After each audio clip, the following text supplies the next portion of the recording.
Merci Nathalie. Oui, ça va être assez rapide pour ce qui me concerne.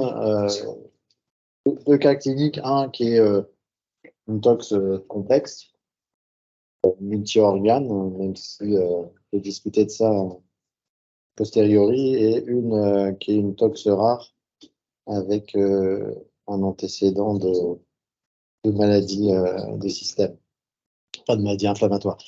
Le premier, c'est un monsieur de 82 ans qui avait un antécédent d'adénocarcinome de prostate qui avait été traité par chirurgie, pas de souci de ce côté-là.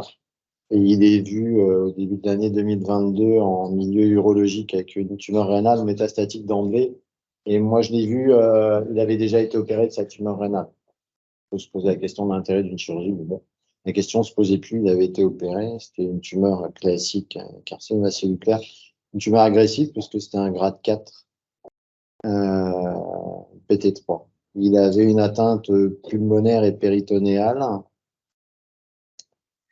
Et pour vous situer, donc en maladie métastatique, dans les cancers du rein, on classe les patients en groupes pronostiques à 3 groupes, favorables, intermédiaires, défavorables, avec des critères clinico-biologiques, et il avait 3 facteurs de risque, donc c'était un groupe de pronostic défavorable.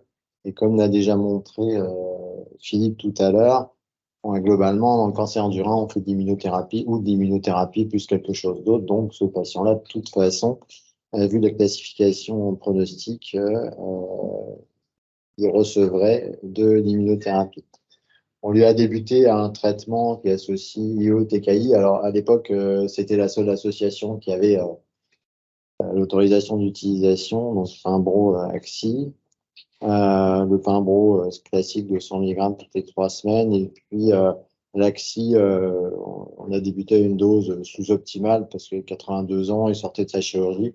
On s'est dit, on va attendre de voir comment ça se passe, quitte à augmenter. Voilà. Il a un second cycle 3 semaines plus tard et on le revoit 15 jours plus tard avec des troubles moteurs, une altération de la motricité, notamment au niveau proximal, au niveau des membres inférieurs. Et en fait, ceci avait été précédé d'une atteinte des paires crâniennes. Il avait un ptosis à droite et des troubles oculomoteurs qui étaient plus discrets, mais que les ophtalmos nous ont bien détaillé quand on leur a demandé de le voir. Et puis biologiquement, il avait quelques perturbations, des CPK à 5000, des troponines à 17000. Et puis à l'ECG, on lui a retrouvé un bloc auriculo-ventriculaire. Il avait une cytolyse à 8 fois la normale.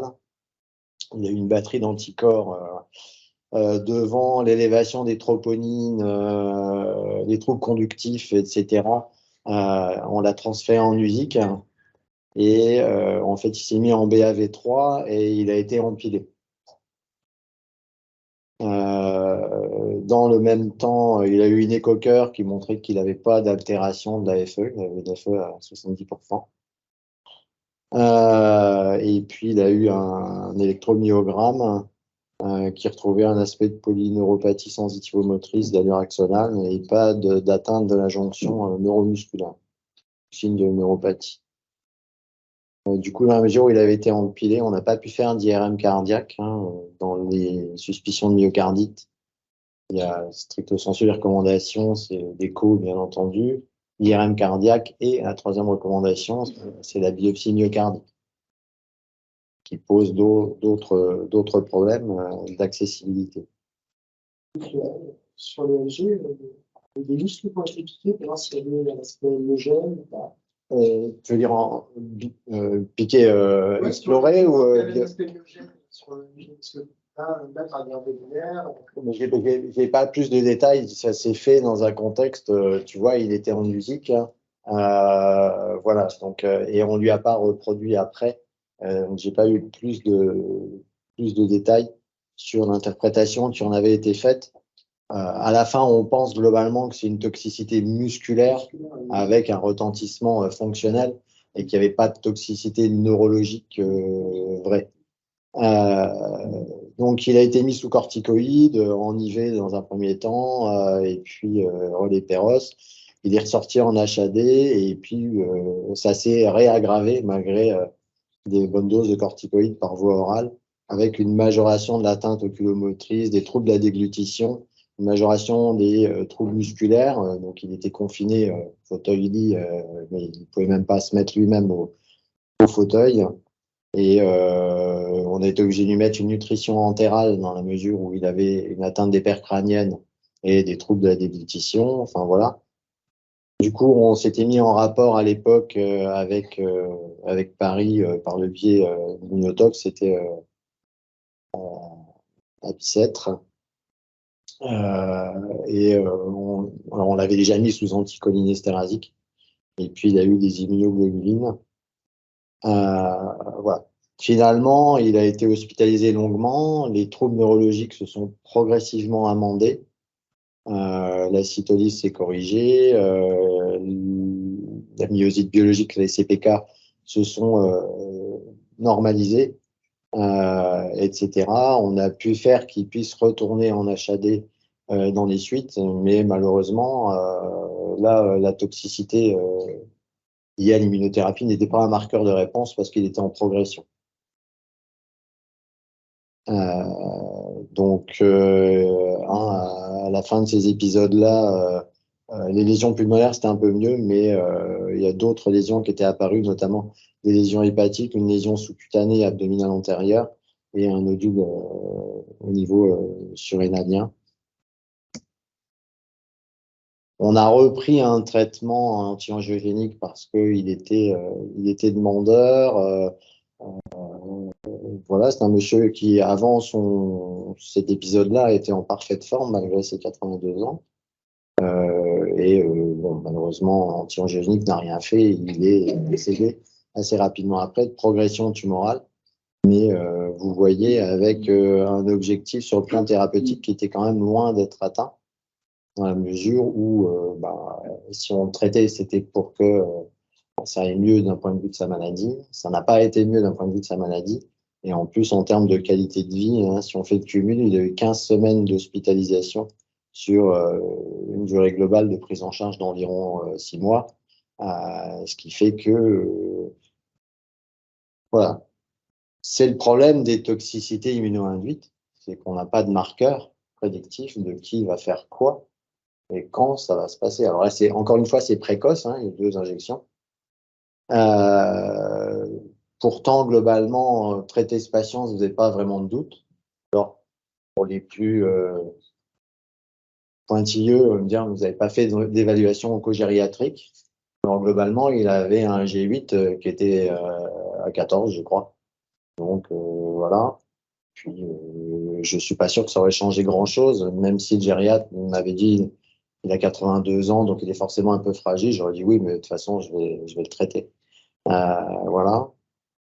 En première ligne, on a forcément de l'immunothérapie dans le cancer du rein. Et il n'avait pas de contre-indication intrinsèque à réaliser une immunothérapie. Donc là, on est dans un contexte où voilà, faut prendre en compte la notion de toxicité qu'on connaît des études. Donc là, l'étude qui a validé Pimbro-Axi en première ligne, vous avez une représentation des différentes toxicités. Alors, ça mixe les toxicités qui sont liées au TKI et les toxicités immuno-induites, mais c'est considéré comme gérable et du coup, ça fait partie des standards thérapeutiques pour lesquels on ne se pose pas trop de questions. En tout cas, sur la maniabilité de ce type d'association, on n'est pas trop inquiet. Encore une fois, le timing de survenue, ce qu'avait déjà mis Philippe tout à l'heure, vous voyez ici un exemple avec le nivolumab. Les toxicités sont plutôt précoces, mais moi je dis toujours, et je le dis aux internes, et je le dis aux patients, c'est plutôt au début, mais tout peut se passer à tout moment. Un exemple très rapide, j'ai un patient que je traitais pour un mélanome, qui avait un anti-PD1. Il a eu 3 ans et demi de traitement parce qu'il y avait des métastases cérébrales, il était en réponse complète, mais on était un peu à l'époque encore réticents à arrêter chez les patients qui avaient des métastases cérébrales. Bon, au bout de 3 ans et demi, le patient était aussi un peu réticent avant, on s'est dit on va arrêter. Il a eu son injection à un début décembre 2021 et la veille de Noël, j'ai dit on fait la dernière injection, on arrête, on vous surveille. Et la veille de Noël, il a été hospitalisé en réa pour un coma acidocétosique sur un diabète immuno-induit. Ça faisait 3 ans et demi qu'il avait le traitement. Donc, voilà, hein, c'est pareil, on a vu un patient il y a peu de temps, son immuno a été arrêté il y a 9 mois, et il a fait une toxicité cutanée un peu inhabituelle, et dire qu'il n'y ait pas de relation de cause à effet. Voilà, donc moi je suis toujours assez méfiant et je dis aux patients, enfin j'explique aux patients que l'autosurveillance des toxicités potentielles. Voilà. Myosite, myocardite, hein, j'ai une autre diapo qui est marquée ce qui fait peur. C'est clair que myocardite, ça fait peur, hein, parce que on est dans la problématique de diagnostic potentiellement tardif. Et on sait que on n'est pas hyper réactif. Les patients ils peuvent avoir des soucis. Et c'est vrai que en termes de toxicité, les toxicités létales, alors c'est très peu, hein, les myocardites, c'est 0,1% de l'ensemble des toxicités immuno-induites, mais c'est plus de 40% de décès chez un patient qui va faire une myocardite immuno-induite. Donc voilà, ça fait peur. Alors, je mets assez souvent cette diapo-là. Dans les études, on fait en parallèle des études de qualité de vie. Les études de qualité de vie dans les protocoles de recherche, honnêtement, je suis pas sûr que ce soit là qu'on ait les meilleurs renseignements. Je pense que les études de qualité de vie, ça doit plutôt se faire dans le cadre d'utilisation dans la vie réelle.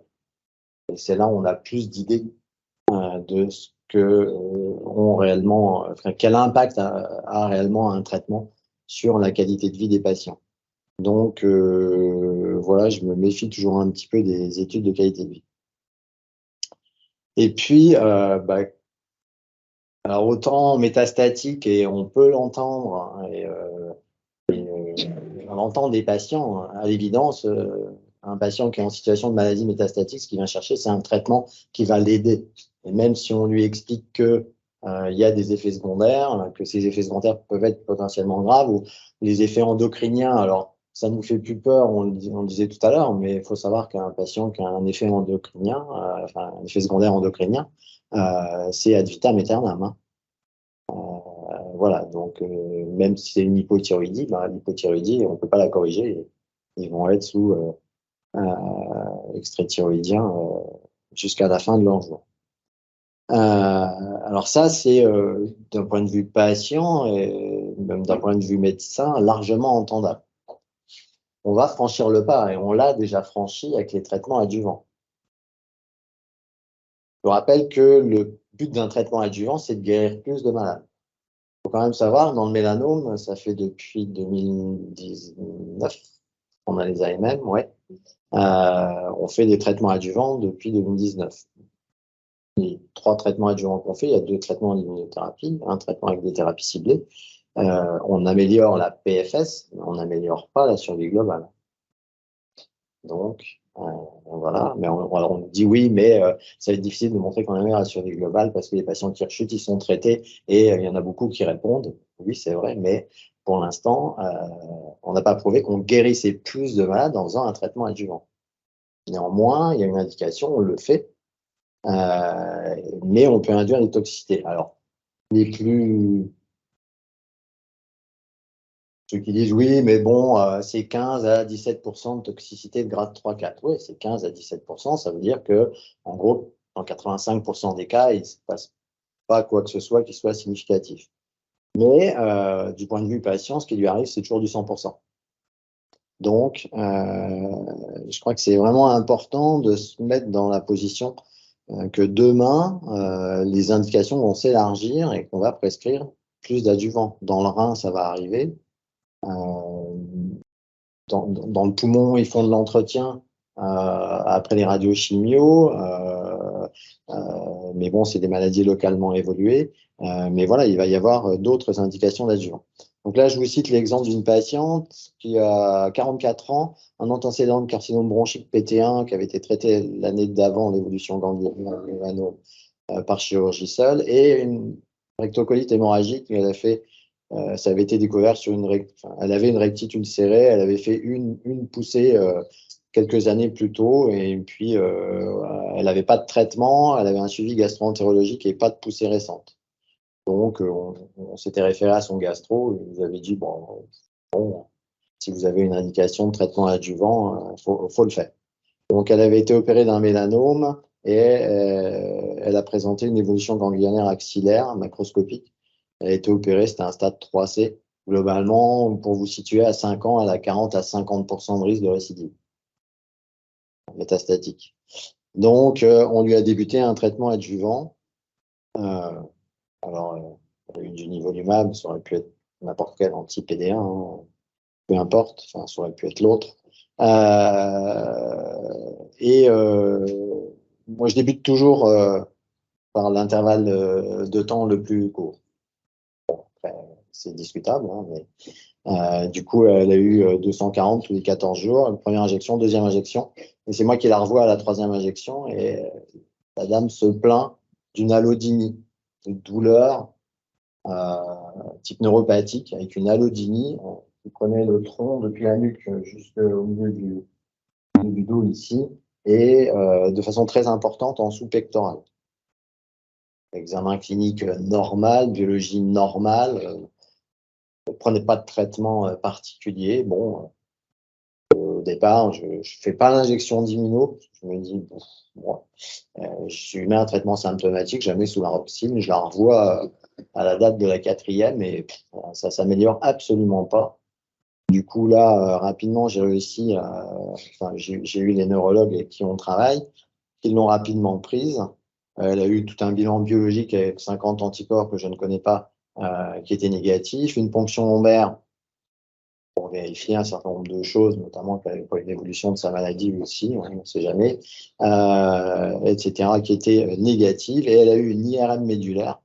Et en fait, comme tout autre diagnostic qui avait été éliminé, elle avait une myélite immuno-induite qui était étendue de C7 à T6 et de T9 à T11. Et c'était une myélite cordonale postérieure, d'où la symptomatologie. Voilà. Donc, j'étais plutôt comme ça, hein. Quand le diagnostic a été fait. Bon, les neurologues m'ont dit qu'il n'y avait pas de critères de gravité, etc. Ils n'ont pas mis sous corticoïdes. Moi, je me suis référé à elle n'a pas eu de traitement, et puis, bon, progressivement, ça a évolué seul favorablement. Alors, c'était pas qu'il reçoit des douze, non, elle avait rien. Elle avait un léger, elle était à peine déficitaire en B12, mais non, ils avaient vraiment checké tout et voilà. Donc, sur les diagnostics d'élimination, et donc ça a évolué favorablement, mais je vous rappelle qu'on était en situation de traitement adjuvant et que peut-être elle était guérie par la chirurgie, c'est possible. Et voilà. Donc, j'ai pas repris le traitement, inutile de vous le dire. La dame, de toute façon, n'était pas très demandeuse. Mais même qu'elle l'aurait été, moi, je n'étais pas vraiment favorable. Et puis, je me suis posé la question du terrain, hein, l'antécédent de rectocolite hémorragique. Et vu ce que vient de dire Philippe sur le fait que les patients qui ont une pathologie type maladie inflammatoire peuvent faire des poussées de la maladie inflammatoire connue sous immuno, mais il y en a 30% qui font d'autres effets indésirables sur un autre organe. Il y a peut-être une question de terrain dans ce contexte-là. Voilà, c'était 2 cas pour illustrer la problématique qu'on rencontre, nous, oncologues, des prescriptions qu'on va faire dans des situations moins avancées, moins à risque, on va dire, d'évolution, hein, parce qu'il y a une partie des patients qui ont des traitements adjuvants pour qui ça va pas servir, puisqu'ils sont guéris. Et ça, on ne le sait pas. Pour que ça soit profitable, il faut le faire à tous. Et puis, le premier, situation complexe des pathologies, des effets secondaires intriqués. Alors là, globalement, il avait une myosite qui a retenti sur le plan musculaire général, sur le myocarde. Il y avait quand même une hépatite cytolytique avec. C'est pas ce qui a posé le plus de problèmes. Mais les tableaux de pseudo-myasthénie, c'est toujours très, très embêtant. Voilà en gros pour. Alors on en prescrit beaucoup des immunothérapies. C'est vrai que dans beaucoup de cas, ça se passe bien. Mais chez qui ça se passe pas bien, ça nous occupe, hein, je peux vous garantir. Et puis nous, il faut qu'on réapprenne la médecine, hein. Comme je disais tout à l'heure, les premières insuffisances surrénaliennes. Maintenant, on gère ça avec les endocrinos, facile. C'est beaucoup, Olivier. Votre très belle présentation, des cas très intéressants. Moi, je me sens directement impliqué, puisque complications musculaires, complications neuro. Je sais qu'il y a d'autres autour de moi qui peuvent donner leur avis. Sur le cas de la myosite avec la myocardite, je crois qu'il faut que les gens nous contactent le plus possible. Ouais. Ça, c'est vraiment hyper important.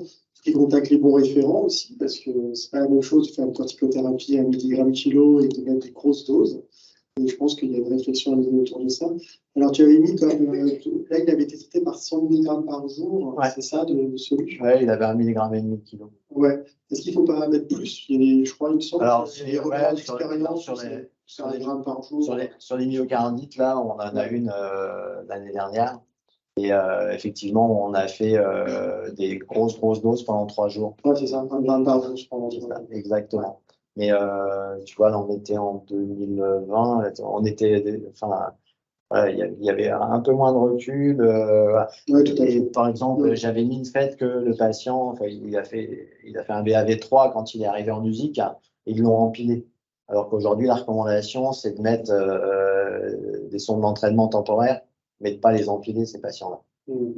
Oui, voilà, donc c'est juste pour dire que c'est compliqué. Et ce patient-là, en fait, il a eu un circuit, passage, il habitait dans le nord du département, là, près de la frontière luxembourgeoise, passage aux urgences. Ce qui les a interpellés, eux, c'est la cytolyse. Donc, en fait, on a été contacté sur un tableau de cytolyse, mais moi, je n'avais pas du tout de notion. Donc, ben, voilà, comme disait Philippe, hein, quand tu as ce coup de téléphone-là, ben, ce que tu fais, tu cherches un lit. Voilà, on te dit, bah ouais, après-demain. Bah non, demain. Mais tu vois, demain, ça faisait déjà 24 heures de plus. Il est arrivé, il avait 17 minutes de trop repos. Oui, tout à fait. Je comprends.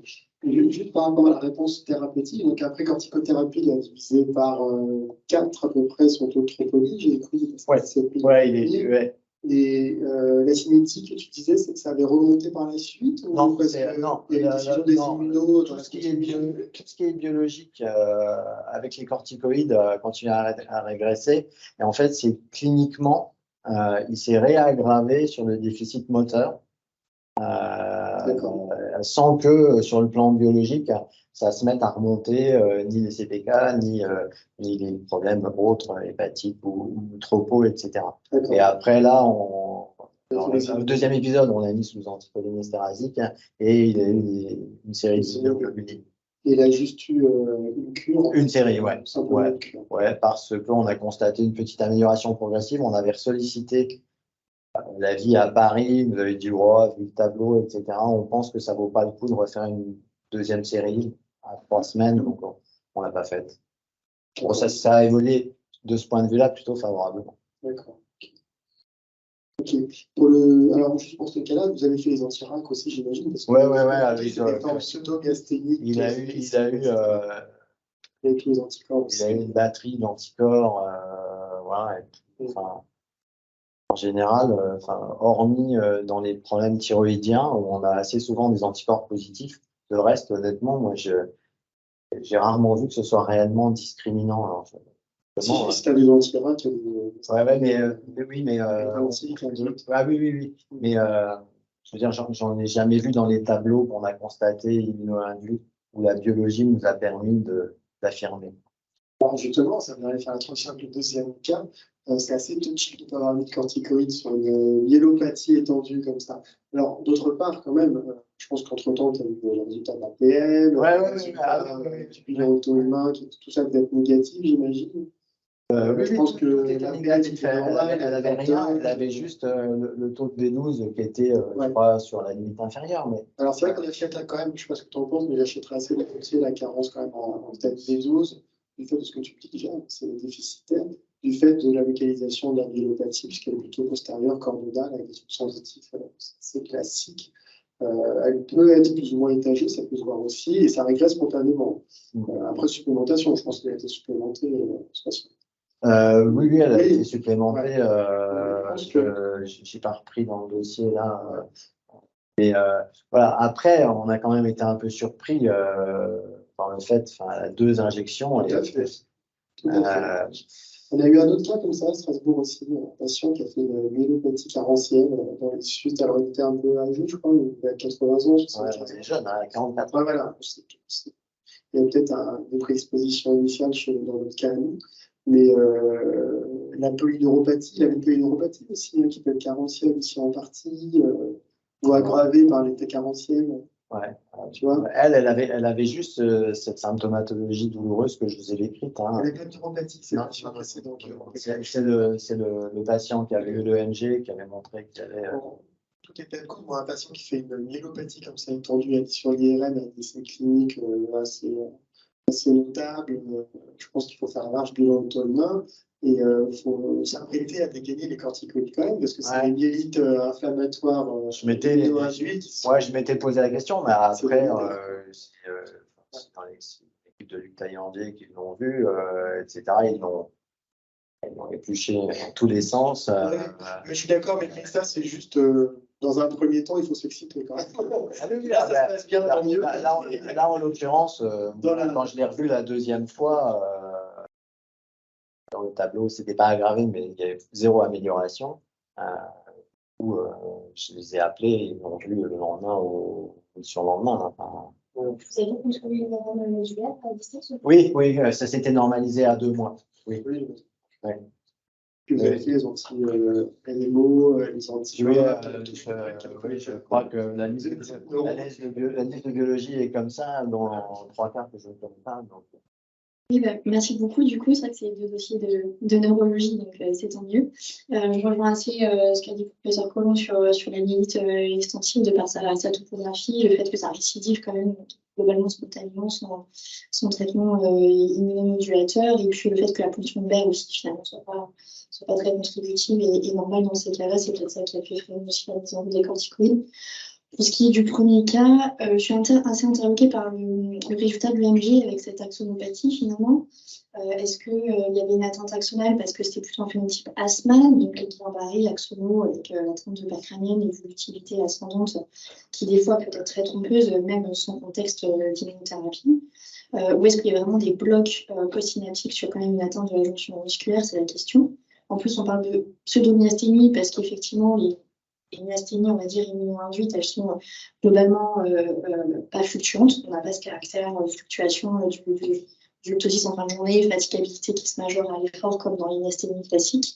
Les anticorps sont souvent négatifs et la réponse aux anticholinésterasiques est quand même assez moindre. Donc tout ça, c'est difficile pour faire le lien entre est-ce que c'est plutôt une myosite, parce qu'ils vont souvent un petit mouvement de CPK ou autre, ou plutôt un syndrome myasthénique. C'est vrai que c'est difficile. Et l'IRM musculaire aussi est très important dans ces cas-là.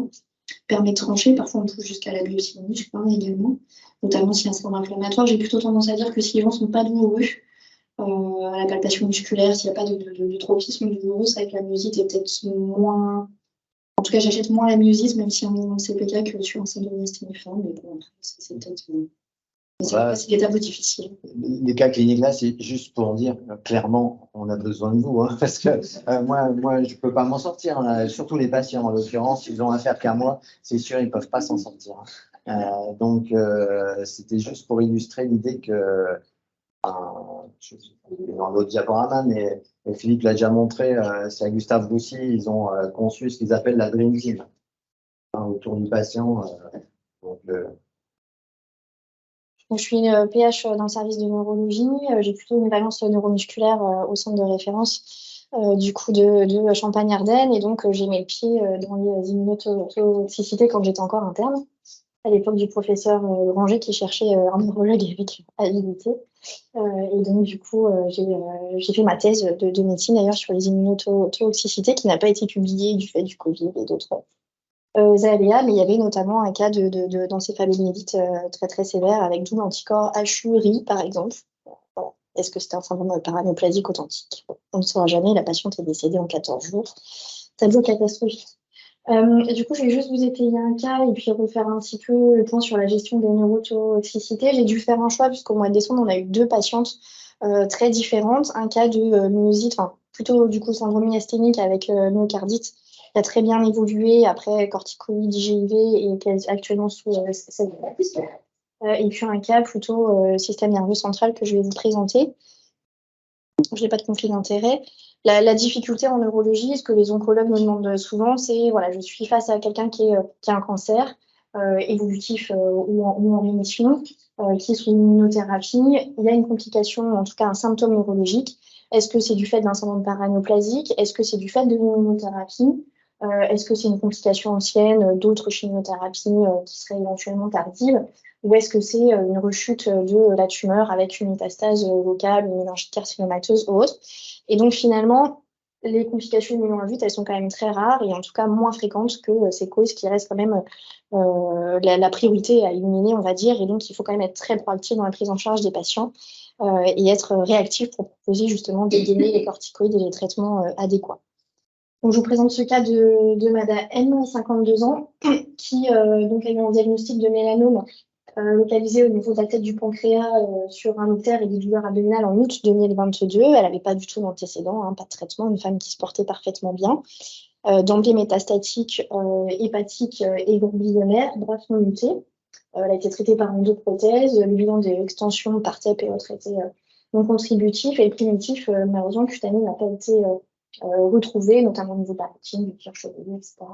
Et donc, elle a été placée sous double immunothérapie Ipi-Nivo début novembre 2022.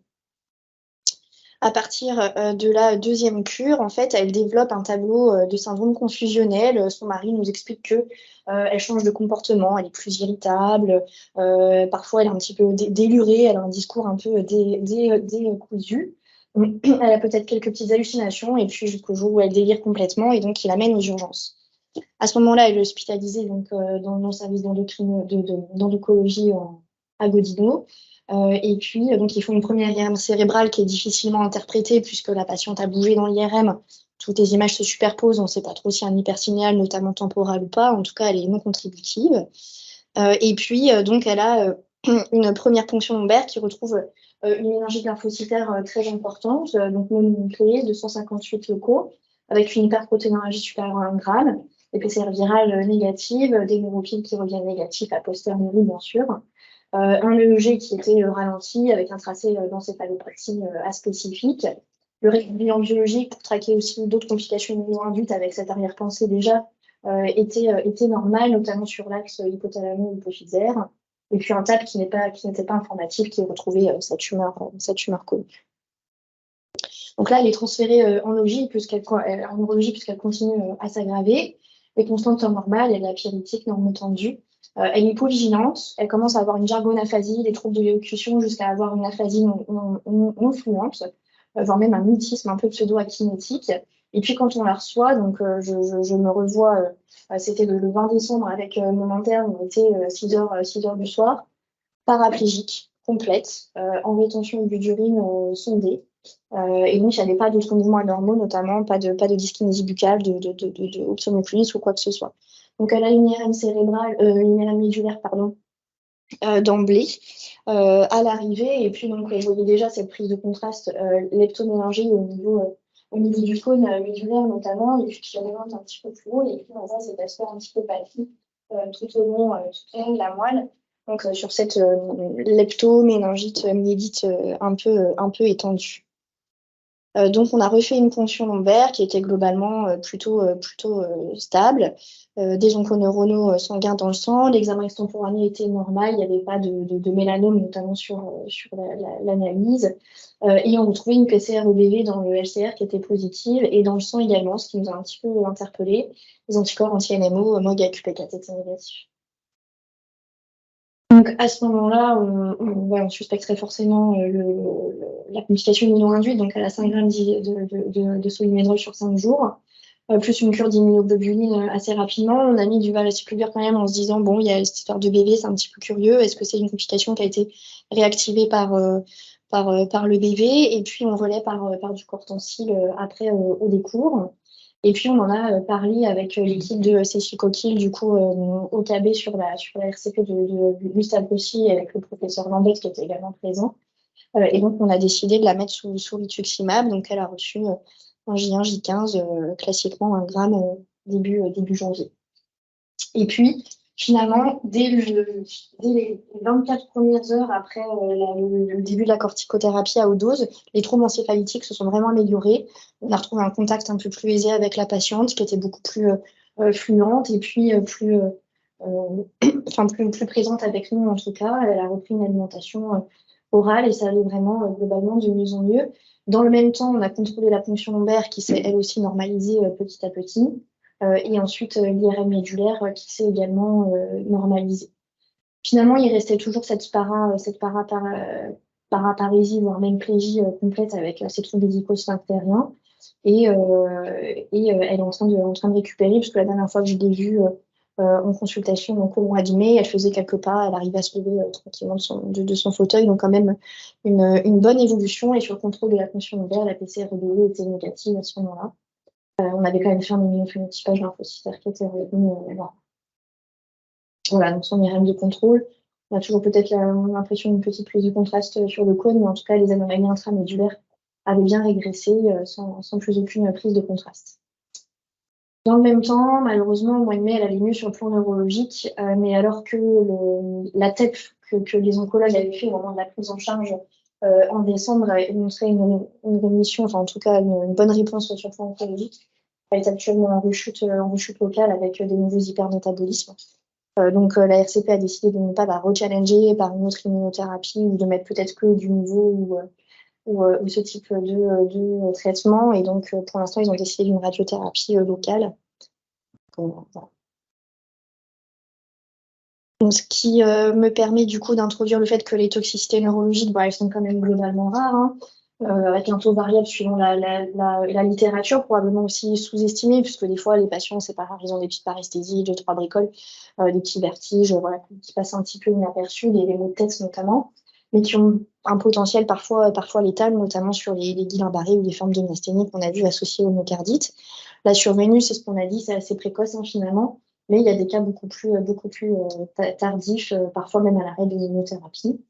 Et le retard diagnostique de ce fait est assez fréquent. Donc, on l'avait dit ce matin, mais en neurologie, finalement, c'est pas une spécialité, mais il y a plusieurs surspécialités qui se regroupent. Donc, il y a des atteintes à la fois du système nerveux périphérique, finalement, qui prédominent, avec les atteintes du système nerveux central ensuite, qui sont beaucoup plus rares, et ensuite neuromusculaires et des spécifiques. Que j'ai cité. Donc ça fait un petit peu listing, mais je vais essayer de reprendre un petit peu les points, on va dire, un peu flash importants sur chaque type. Donc pour les atteintes du système nerveux périphérique, donc paralysie faciale périphérique, bien sûr, classique. Toujours avoir comme arrière-pensée une localisation peut-être dans le ganglion, quelque chose sur le plan ORL, sur le trajet du nerf crânien. Et puis les syndromes de Guillain-Barré apparentés qui sont assez fréquents, et toute autre forme de polyradiculanémie, neuropathie, ganglionopathie, avec des diagnostics différentiels paranéplasiques notamment. Donc, ce qu'il faut savoir, c'est que globalement, c'est des neuropathies qui sont plus douloureuses, plus sévères, d'évolution plus rapide, avec une mortalité qui est plus élevée que dans la littérature classique pour ce qui est des syndromes de Guillain-Barré. L'électrophysiologie, elle est assez typique. Et les patients ont un peu plus de réaction cellulaire sur la ponction lombaire lorsqu'elle est faite et une meilleure corticosensibilité. Les investigations en fait à avoir, voilà, il faut quand même être assez exhaustif en neurologie puisqu'on ne comprend pas très bien la physiopathologie encore. On sait que c'est des diagnostics alternatifs et donc pour essayer de mieux comprendre les choses pour le futur. C'est pour ça qu'on fait toutes nos poules d'auto-anticorps pour essayer de mettre en évidence les choses. Donc l'électroneurommyogramme, la ponction lombaire, pas hésiter à répéter les examens, le bilan auto-humain bien sûr, et puis pourquoi pas l'IRM plexique, voire la biopsie nerveuse lorsque les cas sont vraiment compliqués. Et le traitement repose un petit peu sur le même schéma que ce que l'on a par analogie dans les syndromes de Guillain-Barré classiques par exemple, avec les corticostéroïdes, les IGIV et la plasmaphéreuse éventuellement lorsque c'est en échec. Et on discute bien sûr la suspension temporaire ou permanente de l'immunothérapie en fonction du grade de la complication. Les atteintes du système nerveux central, elles sont plus rares, mais elles miment aussi des tableaux qu'on a l'habitude de voir, notamment les encéphalites limbiques, parfois des crises d'épilepsie assez, je ne vais pas dire banales, parce que la crise d'épilepsie, c'est jamais pas banal, mais parfois aussi des authentiques maladies inflammatoires comme la sclérose en plaques, ou en tout cas des pathologies qui miment ça. Donc, sur les encéphalites immuno-induites, il y a quand même quelques cas dans la littérature qui sont rapportés. On peut trouver un petit peu tout, notamment sur le plan de l'imagerie, avec des hypersignaux temporaux, des noyaux centraux, avec des anomalies à la ponction lombaire dont on a déjà parlé, une bonne corticosensibilité et une évolution qui est globalement assez favorable lorsqu'on pense tôt et qu'on traite tôt. Un cas de encéphalite limbique. Ici, par exemple, on a de nouveau les anticorps onconeuronaux négatifs, non contributifs, une mélangite lymphocytaire et un tableau assez banal finalement de céphalie et de confusion, avec une IRM pourtant très parlante sur ce qui se répète. Pour ce qui est de la sclérose en plaques, alors je n'ai pas retrouvé le papier qui est paru il y a 3 mois a priori, mais en gros, on peut retrouver aussi des lésions ovalaires, arrondies, qui prennent le contraste en périphérie, qui peuvent être pris pour des métas d'ailleurs, sans œdème forcément pérovisionnel, mais avec un train plutôt de déminimalisation qui révèle, ou en tout cas qui initie un petit peu l'émergence d'une toxique sclérose en plaques ou d'une maladie inflammatoire du système nerveux central. On peut avoir des cas de presse, peu importe, je passe. Et tout ce qui est de la myélite, un petit peu comme notre patiente. J'ai repris cette revue littérature où en fait ils ont décrit 7 nouveaux cas français avec 14 cas qui sont regroupés dans la littérature. Globalement, ce que l'on voit, c'est que ces patients ils déclarent leurs immunotoxicité plus fréquemment sur le nivolumab que sur les autres inhibiteurs, avec des formes assez classiques sur le plan clinique, paraparésie, troubles médico-sanitariens en premier lieu, ataxie sur les formes plus postérieures, des prises de contraste un petit peu patchy, comme c'était dans le cas chez notre patiente, un SCR qui est globalement quand même toujours inflammatoire. Il y a un certain rôle, en tout cas, des anticorps anti-AQP4 et des anti-FGFAP, et puis la réponse au glucostéroïde qui est assez classique, mais un pronostic, en tout cas un handicap assez sombre.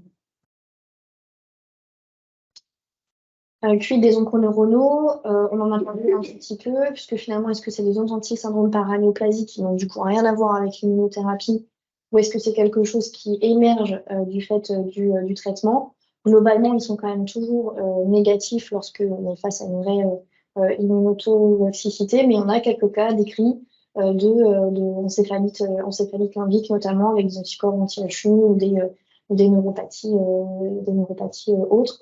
Et il a été décrit quelques cas avec des doubles positivités, anti-HU et NMDA notamment. Donc ça, pour l'instant, on n'a pas encore vraiment la réponse à cette question. Pour les atteintes du système nerveux central, c'est le bilan un petit peu standard. Les IRM, bien sûr, ponction lombaire, la recherche de bandes de clonation numéraire, le bilan auto-humain très élargi, infectieux, bien sûr, pour le diagnostic différentiel, et puis le traitement qui est assez classique. Alors nous ici, chez notre patiente, on a mis du rituximab, mais à Paris, je sais que sur des cas de myélite assez circonscrites, en fait, ils ont fait du natalizumab avec une bonne réponse. Bon, j'ai essayé de taper si je peux remettre s'il y avait des cohortes, des choses un petit peu plus étoffées sur le sujet. A priori, ça n'a pas été étoffé, mais bon, il faut bien tester par analogie, en fait, hein, c'est ce qu'on dit, au même titre que les rhumatologues qui traitent comme la polyarthrite ou les atteintes habituelles.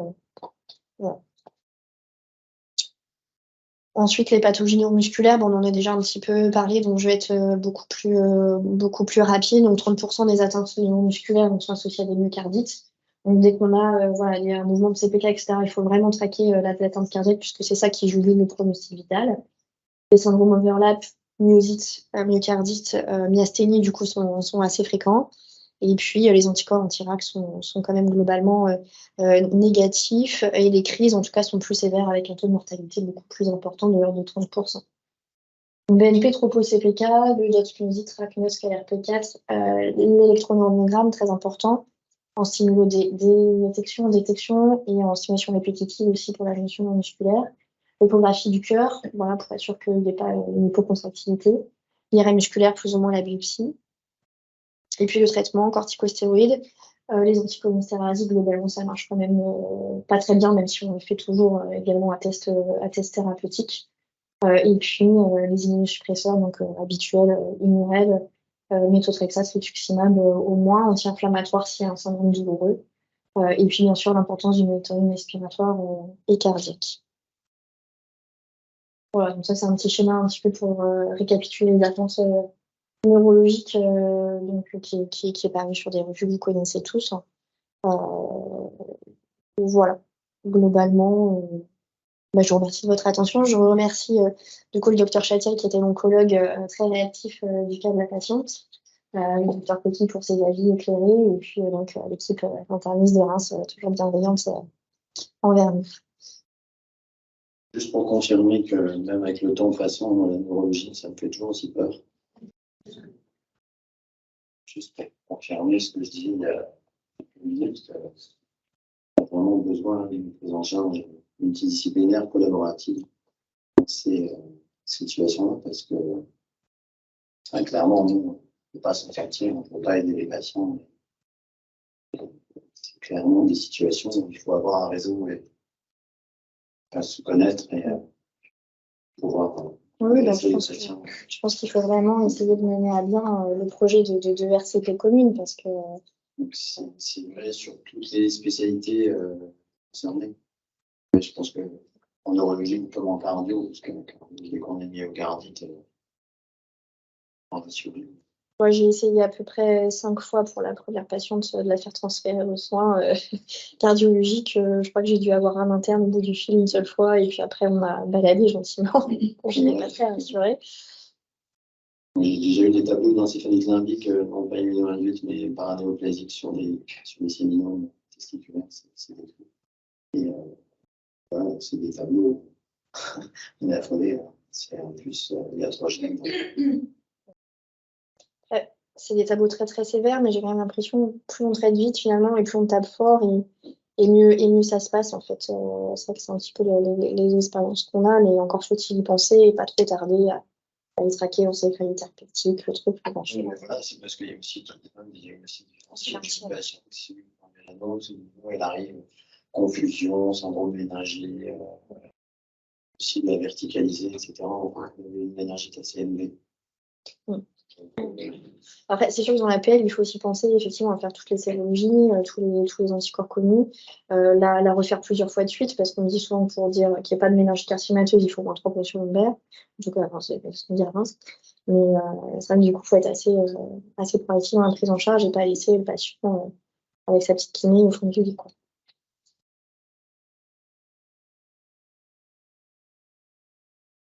Ouais, on voit aussi dans les atteintes centrales, sur les complications des inhibiteurs de checkpoint, des taux de céllularité très importants. Hein.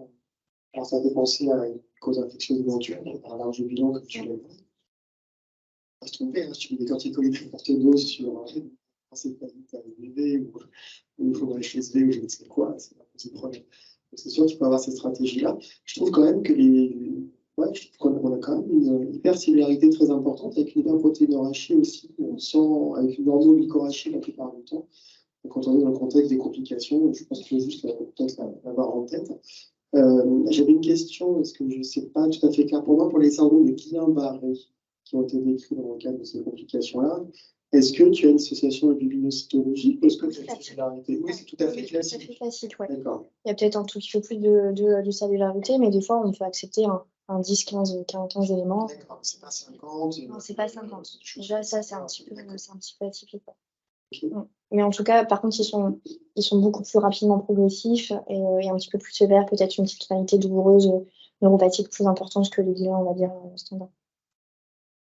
Ok, et pour lequel tu as présenté l'atteinte nodulaire, Est-ce que vous avez pensé une sarcoïdose à un moment donné, ou corticoïde, l'aspect un peu forme hétérogène de la teinte, je sais pas. Oui, on a évoqué. Après, du coup, elle avait eu scan TAP, enfin, il n'y avait pas d'adénopathie, pas d'atteinte pulmonaire, l'OCA normal, bilan phosphocalcique normal. Voilà, il n'y avait pas non plus de lymphopénie. Bon, elle a été soutenue chez le modulateur, mais voilà, en tout cas, on n'avait rien d'autre.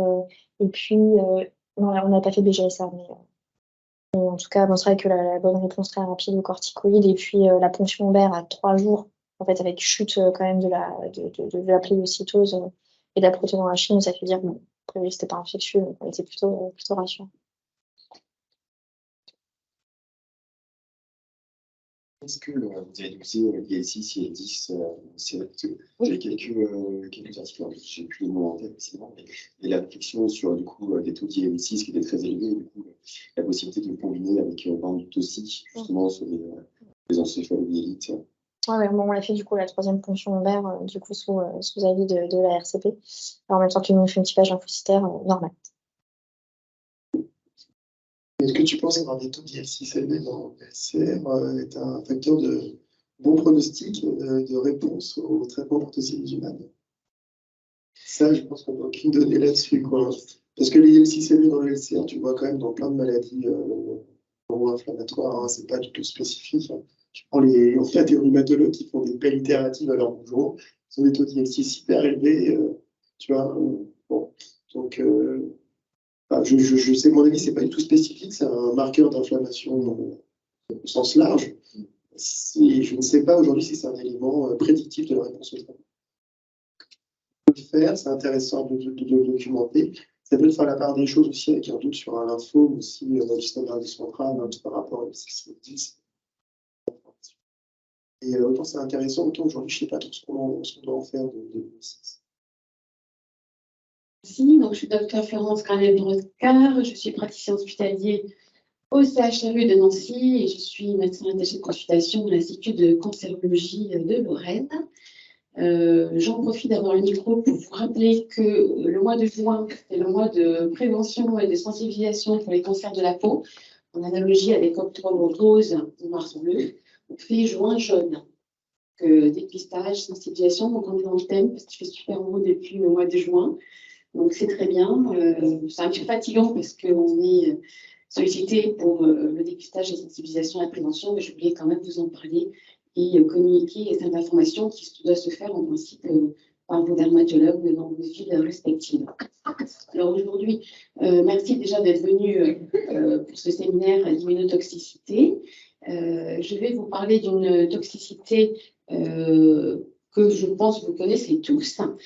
J'ai quelques liens d'intérêt avec quelques laboratoires, dont certains ici présents. Et voici ce cas clinique. Un patient de 57 ans qui est suivi, alors pas en dermatologie, mais en oncopneumologie pour un adénocarcinome bronchique métastatique, qui a une première ligne par une polychimiothérapie et qui a une deuxième ligne en entretien, on va dire, et qui finalement va avoir une troisième ligne de traitement par anti-PD-1, donc nivolumab, qui va prendre pendant plus d'1 an. Voilà, vous avez le reste de son traitement. Et puis, il va développer des lésions érythémateuses, prurigineuses, qui vont évoluer vers des lésions bulleuses. Alors, je ne sais pas si déjà à ce stade, vous avez quelques hypothèses diagnostiques chez ce patient par rapport à cette maladie dermatologique qui donc se présente sur un érythème souvent. Au départ, ça ressemble un peu à de l'eczéma, voire parfois le déplacar urticarien. Et puis ensuite, c'est plus facile quand apparaissent les bulles, qui sont des bulles à toit tendu. Personne se lance? Voilà, donc sur le plan biologique, la numération formule semblait être normale. En particulier, il n'y avait pas d'hyperosinophile. Et puis, les anticorps anti-peau étaient positifs pour les anticorps anti-membrane basale, avec des anticorps anti-BP180 positifs. Les anticorps anti-desmobile étaient négatifs. Le reste du bilan était sans particularité. Donc, on a fait une histologie où on trouve un décollement sous-épidermique et un infiltrat de cellules, plutôt de cellules de type moléculaire éosinophile. et on fait une immunofluorescence qui va retrouver un dépôt d'immunoglobulines et de C3 le long de la membrane basale. Donc, on confirme l'impression clinique et la confirmation histologique de pemphigoïde bulleuse, comme vous l'avez bien dit, induite par le nivolumab. On propose un traitement par dermocorticoïde et l'antibiotique est finalement suspendu par les pneumologues. Le patient allait mieux et puis finalement, il a été décidé de reprendre le nivolumab et alors qu'il allait mieux, lorsqu'on reprend le niveau, eh ben, il récidive avec des lésions érythémateuses qui reviennent, prurigineuses, et des bulles qui vont apparaître. Du coup, on propose de reprendre le traitement par dermocorticoïde et on ajoute la doxycycline. Donc, bon, il y a eu des cas, bien sûr, depuis qui ont été rapportés, mais le premier cas a été décrit en 2015, et puis ensuite, de multiples cas dans la littérature ultérieure et dans la base de données de pharmacovigilance. Souvent, ça apparaît avec un délai de survenue de 6 mois après l'introduction de l'anti-PD-1, mais avec une on a des cas d'apparition de pemphigoïde bulleuse encore plus tardifs, voire même après l'arrêt des traitements. C'est encore possible. Donc, un âge moyen de 78 ans, plutôt les hommes. Et par rapport à la PB classique que nous, on connaît en dermatologie, et on a souvent l'hyperrésinophilie, là, elle est un peu moins marquée, cette hyperrésinophilie, dans les PB immuno-induites. Alors, la prise en charge de ce patient, souvent, on suspend l'immunothérapie le temps que le patient s'améliore. On associe des dermocorticoïdes, voire corticothérapie orale. Alors, il y a eu des propositions d'adaptation en fonction, bien sûr, du stade. Donc, si les bulles sont inférieures à moins de 10% de la surface corporelle ou de 10 à 30% ou plus de 30% de la surface corporelle, c'est sûr qu'on n'aura pas la même prise en charge. En tout cas, autant, je dis souvent, pour la toxicité cutanée immuno-induite, on ne fait pas toujours d'histo de biopsie cutanée parce qu'on a beaucoup de lésions psoriasiformes, un petit peu lichenoïdes, donc on ne fait pas d'histo. Autant quand même, pour la PBI, on fait une histologie. C'est pas souvent, on ne fait pas pour le vitiligo, on ne fait pas pour beaucoup d'autres choses immuno-induites, mais pour la PBI, on l'a fait. Donc, on fait la biopsie cutanée en immunofluorescence directe également, en plus de la microscopie optique. Et on regarde également le dosage des anticorps en immunofluorescence indirecte, avec souvent une hyperrésinophilie sanguine, même si elle est un peu moins fréquente. On va traiter avec des dermocorticoïdes de classe forte.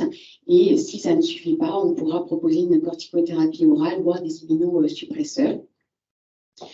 Bien souvent, quand même, on s'en sort. On arrive à pouvoir continuer le traitement par immunothérapie en associant dermocorticoïdes et méthotrexate, par exemple.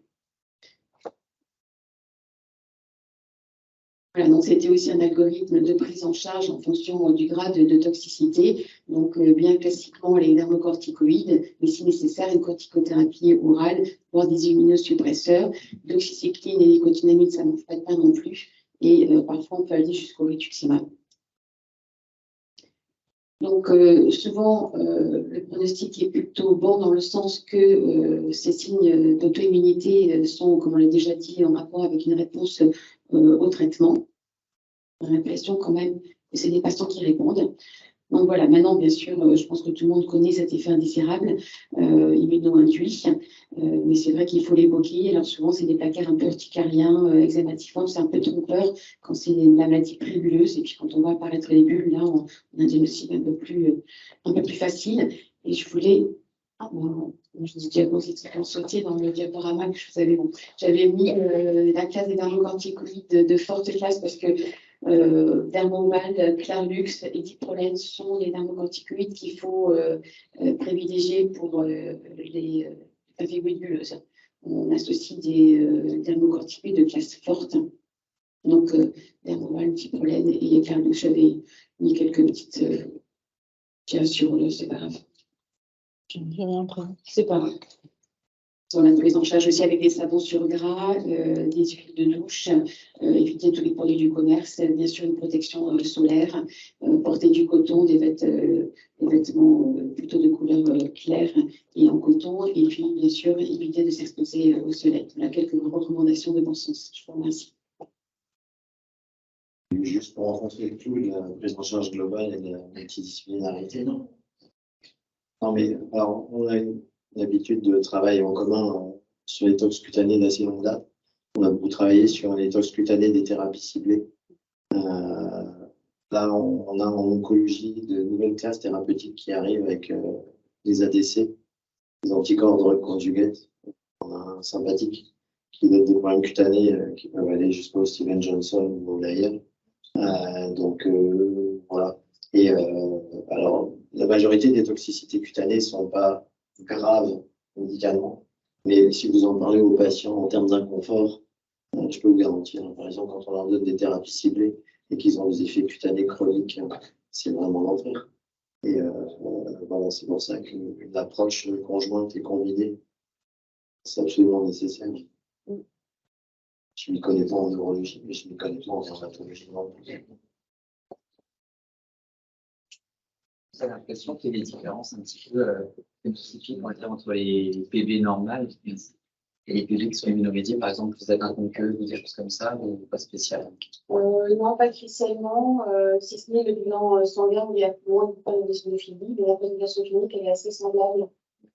Mais c'est vrai que le prolite, hein, ça c'est le symptôme le plus alarmant pour le patient. Hein. C'est sûr que c'est insupportable, hein. C'est insomniant, c'est vrai que chaque symptôme retrouve beaucoup en dermatologie, et puis quand on a PV, c'est absolument insupportable pour la vie quotidienne. C'est sûr qu'il faut le prendre en charge assez rapidement. Nous, on n'a pas peur de mettre des quantités suffisantes dans le corticoïdes, des puissances suffisantes aussi. On voit souvent des patients qui nous reviennent parce qu'en fait, le protocole de la PV, 3 tubes de Darival par jour, ils n'ont pas osé, ils en ont un, ils n'ont pas osé en mettre sur les lésions, alors que si, il faut en mettre sur les bulles. Voilà, c'est souvent des patients qui récidivent parce que les protocoles de soins sont pas bien conduits. Il faut continuer à mettre 3 tubes de Darival au moins après 15 jours de la dernière bulle. On ne pas s'arrêter quand on a plus de bulle, on arrête, non, qui continue 15 jours après, et après commencer seulement à diminuer 20 tubes tous les 10 jours, tous les 15 jours. Donc, c'est une décroissance très, très lente. C'est des protocoles de soins qu'on retrouve dans les PNDS et il faut les suivre parce que sinon les patients reviennent. C'est dommage.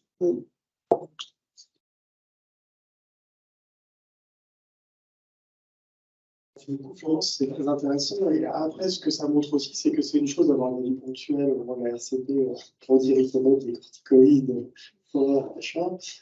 C'en est une autre de les suivre, leur expliquer comment on fait pour appliquer ça correctement, etc. Donc, c'est vrai qu'au-delà de la RCP, il faut ensuite quand même un référent qui les voit. Hein.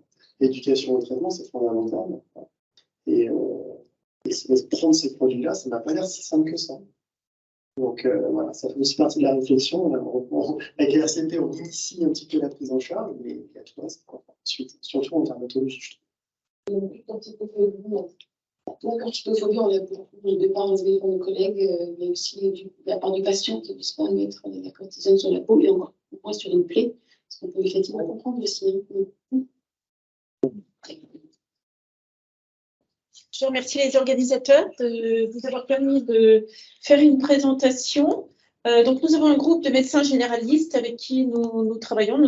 Ils sont demain avec des IPA de l'hôpital, avec les oncologues de l'hôpital, les pharmaciens de l'hôpital, les nouvelles infirmières de coordination en ville, les pharmaciens de ville.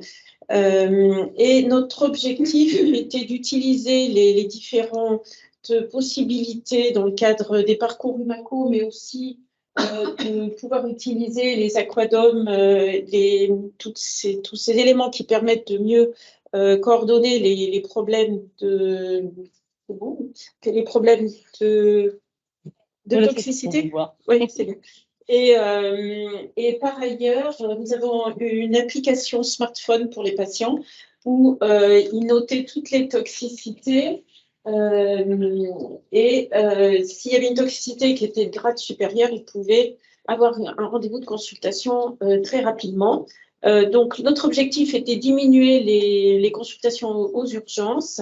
Et on a été étonnés parce que des personnes âgées, alors on n'offre pas les smartphones, on met juste l'application sur leur smartphone. Et on a diminué les recours aux urgences Donc, on avait mis ça en place avec M. Braun avant qu'il parte au ministère. Et c'était une start-up qui était sur la région.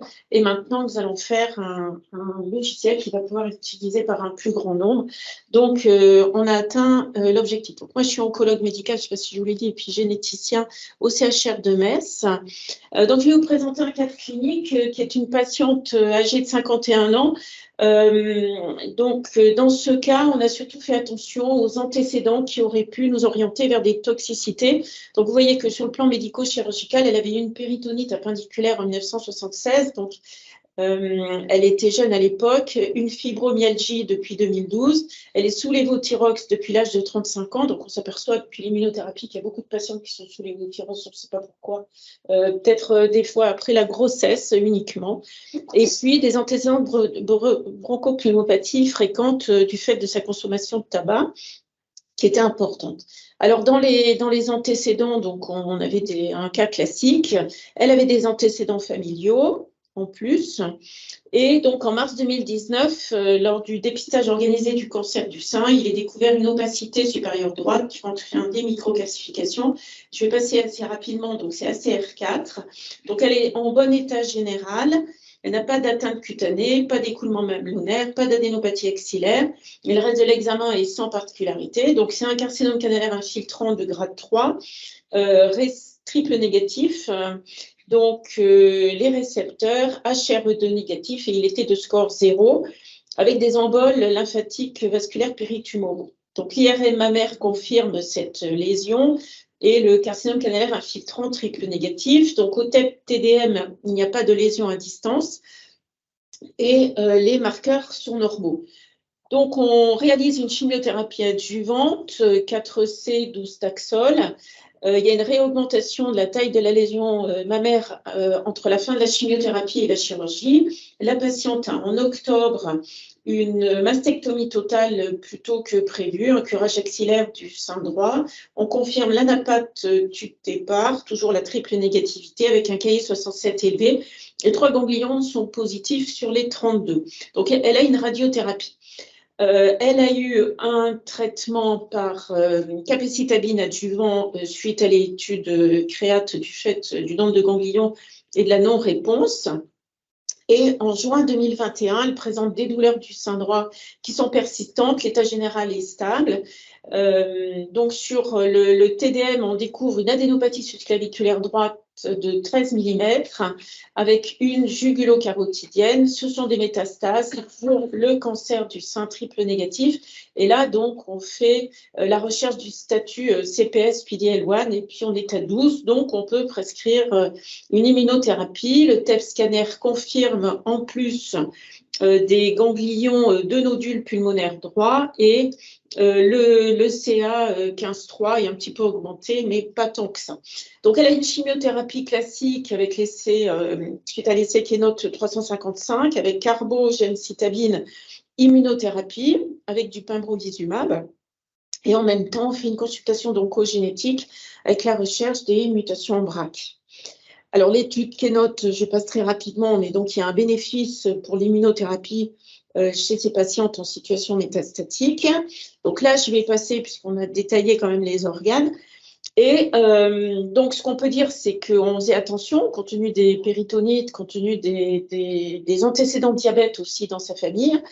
Donc, il y a des effets indésirables pour 10% de toxicité de grade supérieur à 3 et qui surviennent dans les 6 premiers mois.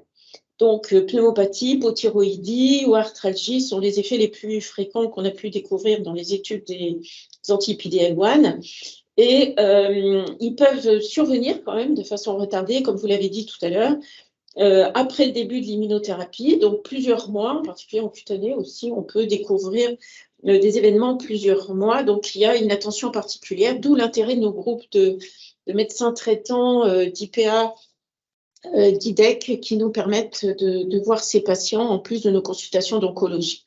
Donc, notre objectif dans le cadre de ce programme qu'on a eu avec les médecins traitants, c'était effectivement de prévenir, compte tenu des antécédents de la personne, par exemple, d'anticiper, c'est-à-dire de surveiller au niveau thyroïdien, mais aussi au niveau cutané, au niveau du diabète, de détecter les complications, de traiter et de surveiller. Et dans ce cycle qui est immuable, il était important d'avoir de la communication.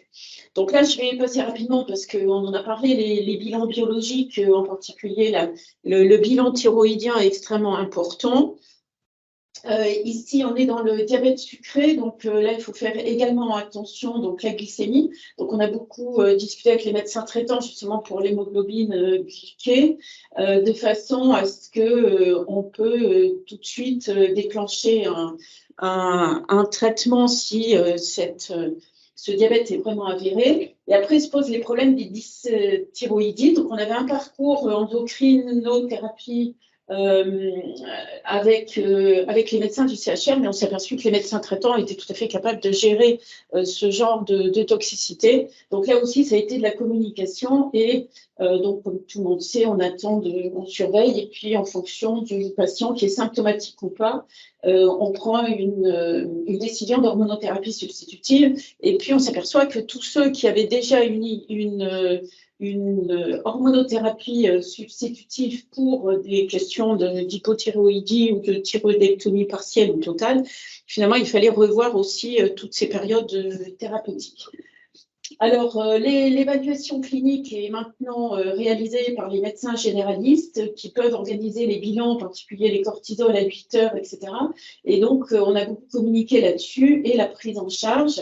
En fonction de ce que nous disent les médecins généralistes, on peut ensuite prendre en charge dans le cadre de nos parcours au niveau du CHR, en milieu hospitalier, en consultation externe. Donc, l'insuffisance surrénale primaire nous semblait aussi important comme élément à prendre en compte avec les médecins généralistes, donc les cortisolémies aussi. Et donc, on s'est aperçu que finalement, la collaboration qu'on pouvait avoir avec les médecins généralistes nous permettait de diminuer des consultations un petit peu inutiles, sans bilan, qui nous faisaient perdre du temps, en particulier pour tout ce qu'on pouvait organiser après dans le cadre des bilans. Donc, on a la possibilité, par les infirmières de pratique avancée, de discuter avec le médecin traitant sur l'état et après, on peut prescrire au médecin traitant un certain nombre d'examens. Alors, les principes généraux de cette prise en charge, c'est effectivement les traitements symptomatiques. Ensuite, de se dire, si vraiment il y a un élément important, on est obligé de suspendre l'immunothérapie. Heureusement, on a les corticoïdes oraux, les corticoïdes IV. Et ensuite, on est dans le cadre d'une hospitalisation quand on n'a pas pu gérer avant. Donc, ce qui était important, c'était surtout de pouvoir anticiper. Donc, on revient à notre patiente qui, en août 2022, elle présente une toux, elle n'a pas de fièvre, son compagnon a le Covid-19, en recherche test PCR, c'est négatif, elle a repris le tabac depuis la phase métastatique parce qu'elle est dépressive et on a un doute sur une pneumopathie immuno-induite. Donc, on arrête le traitement d'immunothérapie. On a vraiment une suspicion de ce lien avec l'immunothérapie. La patiente est mise sous corticothérapie et disparition du syndrome clinique et radiologique en 4 jours. Donc, on a pu conclure, même si on n'en avait pas la preuve, que cette toxicité pulmonaire était secondaire à l'immunothérapie.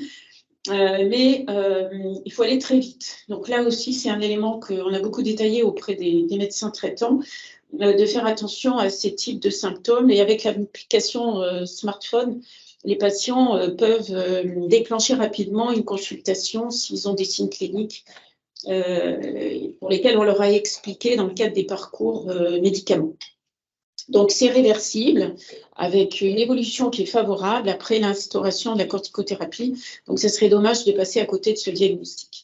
Donc, elle a présenté une hypothyroïdie après 4 cures de pain gros. Donc, on a modifié les doses de lévothyrox. Et là aussi, c'est toujours cette prise en charge endocrinologue et oncologue, mais c'est là où le parcours avec le médecin généraliste est important pour pouvoir prévenir avant de passer à une période thérapeutique. Les consignes classiques de la classification de cette endocrinopathie induite par l'immunothérapie a été donné là aussi aux médecins traitants pour qu'ils puissent juger de l'utilité de passer à une consultation plus spécifique. Donc la patiente, en plus, a poursuivi sa consultation d'oncogénétique, on obtient le résultat. Donc elle a une mutation de l'exon 10 du gène BRCA2 qui est connue après le début de l'immunothérapie. Donc on a poursuivi le traitement avec l'immunothérapie parce qu'on a une réponse complète. Et par contre, en mars 2023, donc vous voyez qu'elle a pu tenir 1 an, apparition de métastases hépatiques. Et là, la décision RCP a été après 21 mois d'immunothérapie, de prescrire un inhibiteur de PARP. Donc là, je ne reviens pas sur les 2 inhibiteurs de PARP que nous avons actuellement en situation métastatique.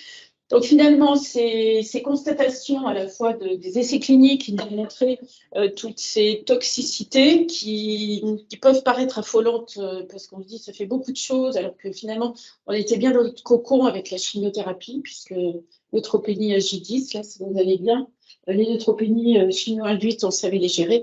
Donc là, on est vers une explosion de ces toxicités. Mais cependant, on ne peut plus se passer de l'immunothérapie pour ces patients-là, compte tenu des bons résultats, en particulier pour les cancers du sein triple négatifs. On était un peu quand même en manque de possibilités thérapeutiques. Donc finalement, c'est vraiment modifier nos pratiques cliniques par une prévention, par une prise en charge et surtout une collaboration entre tout le monde. On ne peut plus, nous, oncologues médicaux, gérer toutes les toxicités. On a des possibilités d'utiliser le savoir-faire des IPA. Hier, nous avons eu une formation régionale avec les IPA par visio sur les toxicités. Et donc, on est vraiment à mettre dans la prévention, c'est-à-dire l'information du patient, l'entourage aussi, mais surtout les professionnels. Et donc, vous avez vu que les guides de l'ESMO déjà incitaient beaucoup en 2017 pour toute cette prise en charge multidisciplinaire. Et finalement, il est important de pouvoir donner ces traitements vraiment aux patients qui le méritent pour augmenter la survie sans progression et la survie globale. Et ça serait dommage de pouvoir arrêter ces traitements qui ont fait la preuve de leur efficacité. Donc, il faut aussi informer les patients de ne pas s'automédiquer. Et la carte qui a été réalisée pour l'immunothérapie qu'on utilise depuis un certain temps est extrêmement importante. Et on a des lettres d'information, donc on utilise beaucoup les fiches d'Omédite qu'on joint au courrier des patients. Donc les outils qui ont été développés nous ont permis de pouvoir aider dans la prise en charge de ces patients. Je vous remercie de votre attention. Merci beaucoup pour la partie endocrino aussi, surtout, dont on n'avait pas encore parlé. Juste, je voulais vous remercier d'avoir mis au centre nos médecins traitants aussi, hein, dont on n'a pas parlé, mais qui sont aussi porteurs de soins et très très importants pour les enfants des patients. Et qui me semble aussi important de les former et de les informer sur les complications immuno-induites pour accélérer la prise en charge. Merci. Donc, je dirais qu'on a eu 2 médecins traitants jeunes qui sont arrivés dans la région, qui étaient très intéressés. On a 3 médecins qui sont plus anciens et qui ont réalisé des maisons médicales. Donc, il y en a un qui a vendu sa maison en maison médicale. Il a mis des IPA, des infirmières de coordination, des kinés, des nutritionnistes. Et nous, ça nous a beaucoup aidé. Justement, maintenant, il va partir à la retraite, mais il est porte-parole pour les autres médecins dont on se réunit demain. C'est ça qui est intéressant. On se réunit aussi au même temps. Et donc, on a utilisé tous les parcours aussi des pharmaciens, les structures de pharmaciens de ville. Donc, en termes d'interaction médicamenteuse, ils sont très bons parce qu'ils ont le logiciel. Et ils ont des séances de formation entre eux et on a utilisé ces parcours. Et du coup, on a demandé aux patients de s'inscrire sur leur dossier médical informatisé. Donc, là aussi, c'est un objectif. De toute façon, pouvoir faire communiquer ce dossier communicant qui, malheureusement, coûte cher à la société, qui remonte pas beaucoup de choses pour l'INSEE. L'idée, c'était l'optimisation de la prise en charge des patients sous immuno et notamment la communication avec la ville. Et quand je dis la ville, alors la ville libérale, c'est un généraliste, évidemment, les pharmaciens, les infirmières libérales, qui sont très très demandeuses d'infos. Voilà. Et les autres établissements, et notamment les structures d'accueil et d'urgence. Vous allez voir que je pose beaucoup de questions, donc je n'ai pas beaucoup de solutions. Alors, Alors, il y a pas mal de choses qui ont été écrites, hein, des livres blancs sur l'immunothérapie en oncologie, l'adaptation des hôpitaux de jour, l'adaptation du suivi des patients, la gestion des effets indésirables, aigus, chroniques, hôpital, ville, etc. Hein. Il y a beaucoup de choses écrites, mais on voit que c'est assez complexe quand même à mettre en pratique. Les effets indésirables, je ne reviens pas dessus, juste pour dire que au début, hein, on utilisait l'immunothérapie seule, molécule par molécule, en monothérapie. Puis, on a eu la bonne idée dans le mélanome de faire des combos. Pour d'aucuns qui font du mélanome, 3 mg d'IPI, 1 mg de Nilo, mg kilo, etc. C'est globalement 55% de toxicité de grade 3-4. On n'est plus dans la même problématique que quand je fais de la monothérapie, où c'est en gros 15%. Et c'est pour ça que je disais à Philippe tout à l'heure que IPI niveau, alors dans le rein, c'est une dose inverse. C'est 1 mg kilo d'IPI, 3 mg kilo de niveau, il y a moins de tox, mais pour autant, j'arrive pas à la fleur au fusil vers un patient à qui je vais faire ça en me disant, pas de problème, ça va bien se passer. Et ces patients, je vous rappelle qu'on les voit en hôpital de jour. Donc, nous, on ne les voit pas beaucoup finalement, hein. Ils vivent beaucoup avec leur maladie, avec leur traitement et avec leurs effets secondaires. Donc, voilà. Et puis, la complexité de l'immuno-onco, hein, surtout sur le rond du haut, là, dans le schéma, hein, les combinaisons. Hein. En pneumo, c'est immunochimio. En cancer du rein, c'est immuno-TKI. Il y a de nouveaux inhibiteurs de checkpoint qui sortent. Avec des profils de tox qui sont différents. On parlait des anti-TIGIT, il y a des anti-LAC3, et on va vous en sortir comme ça à l'appel. Donc, ouais. Donc la prise en charge des effets indésirables liés à l'immunothérapie, hein, il y a des cibles clés, l'éducation du patient pour une identification précoce, et puis pour le milieu médical des soignants, c'est, comme vient de dire Elisabeth, diagnostic précoce et prise en charge appropriée, qui sont la clé d'une évolution favorable. Donc à partir de là, on reprend le même schéma, hein, j'ai rien inventé. Les effets secondaires sont gérables, c'est un postulat de base, et il faut apprendre. Il faut que le patient apprenne, il faut que les soignants apprennent. Alors, c'est plus difficile d'atteindre les soignants, même si notamment de vide, parce qu'il y a des notions de disponibilité, d'intérêt, etc. Quand vous discutez avec les médecins généralistes, ils vous disent oui, ok, je suis convaincu, etc. Mais il y a le cardiologue qui vient de venir me voir, il m'a dit la même chose. Il y a le néphrologue, il y a etc., etc. Je suis sollicité de toutes parts, j'arrive pas. Et c'est vraiment un problème. Et en plus, vous connaissez les problèmes de démographie, médecins généralistes.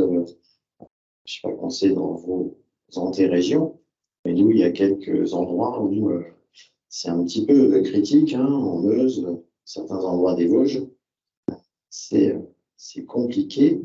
Voilà, donc il y a un cercle vertueux de prise en charge, mais notamment d'information et de formation. Alors, déjà, des professionnels qui prennent en charge ces patients et qui sont prescripteurs.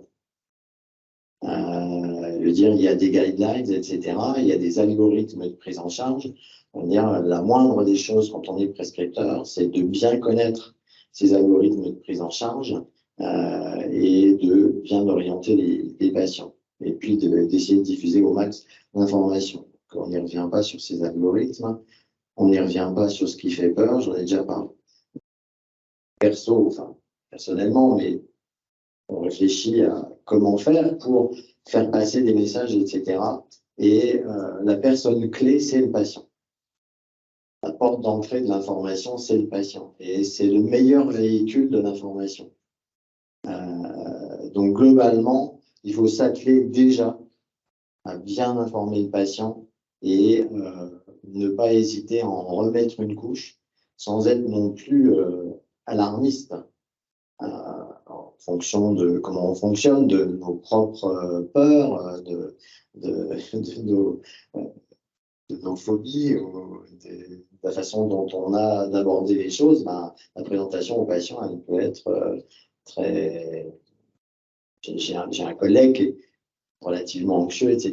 Et il va détailler le moindre problème potentiel. Le message, il n'est pas forcément reçu de la même façon de la part du patient. Il faut essayer d'uniformiser un petit peu et d'utiliser des outils qu'on aura définis, il y en a plein, hein, et pour expliquer aux patients. Je pense qu'il faut intégrer l'éducation thérapeutique, hein, sans faire forcément participer à un programme, mais intégrer la notion de démarche éducative dans la prise en charge du patient. Et puis mettre à disposition du patient des éléments d'information. Alors, il y a des cartes patients qui existent, des fiches médicaments, les fiches Omédit. On utilise beaucoup sur les thérapies orales, mais c'est très bien fait et c'est mis à jour. Et il faut surtout faciliter l'accès au système de soins. C'est-à-dire, on lui explique au patient qu'il peut y avoir tel type de toxicité, qu'il faut qu'il exerce une autosurveillance, que son premier relais, c'est le médecin traitant, mais qu'il y a la possibilité de nous joindre.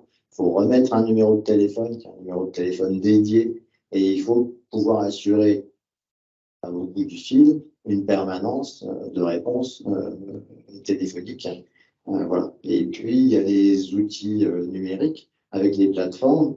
Bon, on va faire de pub, mais tout le monde connaît Continuum. Et, par exemple, c'est un bon moyen de communication avec la ville, avec le patient lui-même, mais aussi avec les infirmières, les pharmaciens, les médecins généralistes.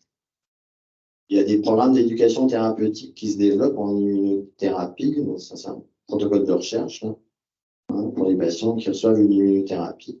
C'est un PHRC qui a été initié par CLCC de Caen. Donc nous, on participe. Mais voilà, on intègre l'éducation thérapeutique dans la prise en charge des patients sous immunothérapie.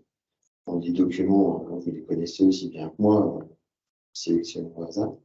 L'information du patient et des soignants de ville, c'est donc aussi de savoir comment on gère en interne le fait de pouvoir être contacté et savoir où on est contacté par le patient ou les soignants de ville.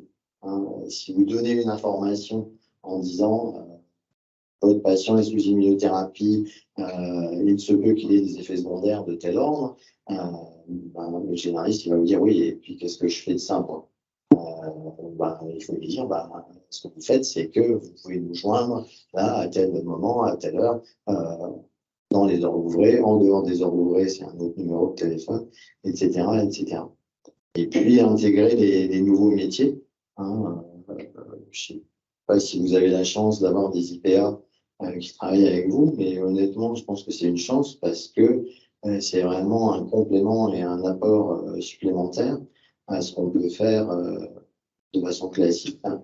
Et en plus, les IPA, ils ont une approche complètement différente du patient, une façon de voir les choses et une relation patient qui est différente de nous médecins et qui est complémentaire. Et c'est important d'intégrer les IPA dans cette démarche.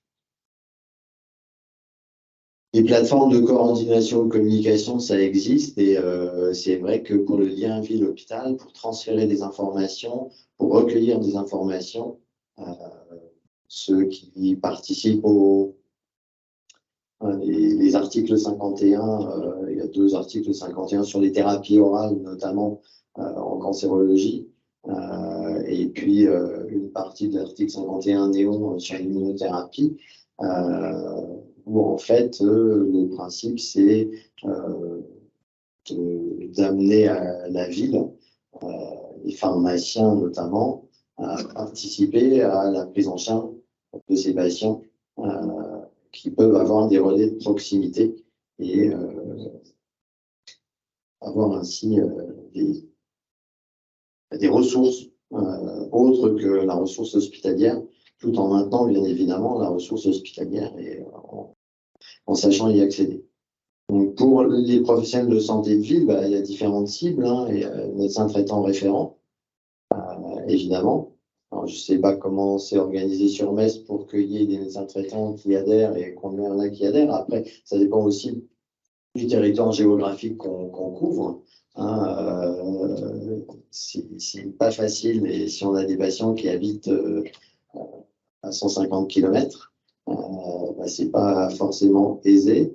Voilà, les infirmières libérales sont très proactives dans ce domaine-là, les pharmaciens également. Et puis, on s'est posé pas mal de questions vis-à-vis des médecins urgentistes. Nous, on avait démarché pour aller les voir. Et ils nous disaient, ben oui, ça nous intéresse, mais enfin, je ne cacherai pas, et tout le monde le sait, que les urgences, c'est un petit peu la cour des miracles, hein, depuis quelques années. Et ils nous disent, écoutez, ouais, on comprend bien votre problématique, mais nous, aujourd'hui, l'idée, c'est on a un malade, on voit ce qu'il a, on voit où il doit aller, mais c'est lié à l'immunothérapie ou pas, on va essayer de trouver le bon endroit pour mettre le patient, mais on ne va pas pouvoir faire grand-chose de plus. Mais voilà, mais c'est un problème de conjoncture, pas de volonté, bien évidemment. Les documents qu'on remet via le patient, ça permet de garder le contact. Tu sais que nous, ce qu'on a développé, on a une fiche info immuno, on a des courriers types pour les combinaisons d'immuno qu'on donne au patient. Je lui donne en double exemplaire. Je donne la même chose au patient et je lui donne à lui et je lui dis, dans les 8-10 jours, vous allez voir votre médecin traitant et vous lui remettez ces documents. Et voilà, et il y a les numéros de téléphone pour nous contacter, etc., etc. Il faut organiser des formations, des réunions d'information plutôt que de formation. Les formations classiques, on a pu intervenir dans des groupes de FMC de médecins généralistes, mais c'est pareil, ils ont des thématiques et il y a des tas de sollicitations. Et voilà, parfois ils nous sollicitent, parfois ils sollicitent d'autres spécialités, bien évidemment.